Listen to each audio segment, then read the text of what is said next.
Me and my dad would play fight. And Star, whenever we did this, she would get upset. She would start growling. Roar. And as my dad kind of got the pillow over my face, Star came over and started tugging on my shirt to try to pull me out underneath the pillow. But it was such a difficult decision for her because, you know, she loves both of us. And she's like, what do I do? What do I do? It's like, the kid or the bigger one? They both feed me. I don't know. Yes, indeed. Yes, indeed.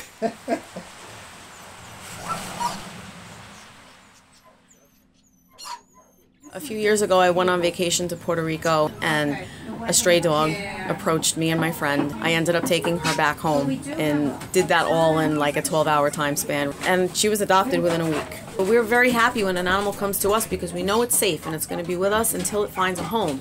He or she will stay with us. We will take care of them. We have great volunteers who come in and walk them and give them love and attention on a daily basis. Every day we do adoption. It's pretty much not a day that we don't do an adoption, you know. And like we had a dog that had no eyes, you know, and so it got adopted because they used it for a therapy dog, you know.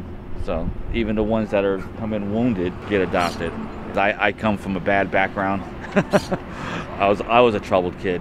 Working with animals, it's great therapy. You go in there, it's live. It's just like dogs are like, yo, I'm ready right here, you know. So. And you forget about your anger, anything that's going on.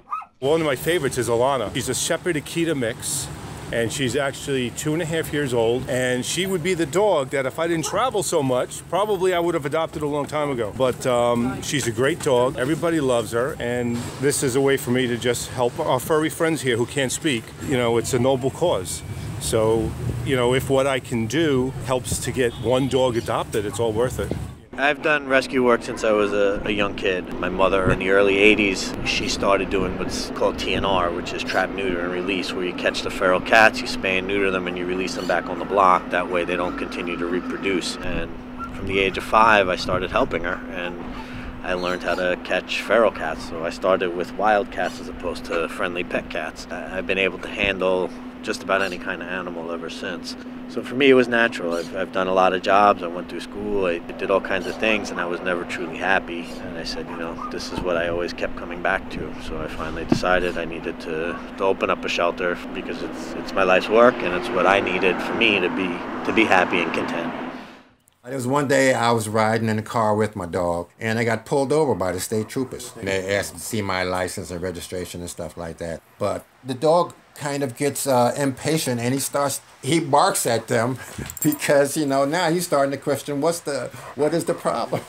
So he barks at them, and it catches the troopers by surprise because they didn't see him in the back. So they see the dog in the back now, and they go, "Oh, did you see him, Charlie?" "No, I didn't." "Oh, well." So then they just dropped the whole matter and hand me back my papers and let me go on my way. So he actually saved me from getting the ticket just by speaking up and barking at him.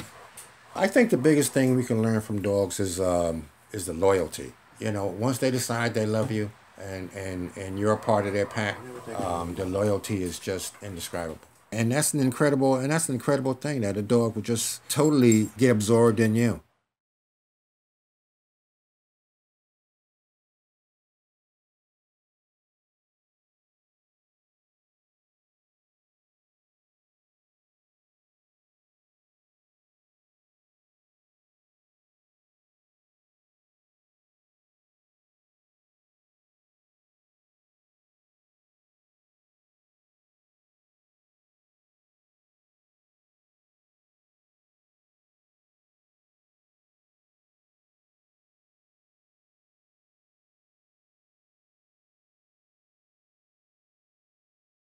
Dangerous. Don't come in.